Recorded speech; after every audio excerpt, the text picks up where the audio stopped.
সেমেকা বালিৰ পৰশ চুই জোনাকে এবাৰ হাঁহি চায়। তীৰবিৰণিৰ মাজে মাজে চঞ্চলামীৰ নীৰৱতাৰে পৰ্বতসম প্লাবিত ঢৌৰ বালিৰ চৰণ চুই আশীৰ্বাদ লয়। জয়াল শব্দহীনতাত ফেঁচাৰ কৰুণ বিননি, নীলচন্দত জোনাকৰ ৰূপকথা এবাৰ হাঁহে, এবাৰ চাৰিওফালে। নিৰ্জনতাই মাথো দিশ দৰ্শায়, জ্ঞান বুদ্ধিৰ চিত্ৰকৰণ, কেনভাছত আপোনা আপুনি চিত্ৰ। উচ্চ শিখৰৰ ধুমুহাই যাক পাৰত স্পৰ্শ কৰি কম্পিত হয়। নীলসাগৰৰ পিয়াহবোৰে বালিৰ চিকমিক পোহৰত তিৰবিৰাই। শূন্যতাৰ জয়াল অথবা শান্তি, শূন্য জলধাৰাৰ কম্পমান ৰূপ।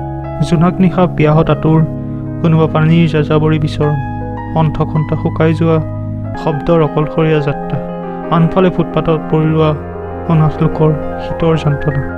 নীৰৱ সাগৰৰ চিকমিকনিৰ মাজে মাজে জোনাকৰ শুকুলা পোহৰত পানীৰ মাজত নাচি উঠা জোনৰ চঞ্চল ৰূপ। শুকুলা পোহৰৰ শান্ত ৰূপত কাছৰ স্বচ্ছ প্ৰতিচ্ছবি।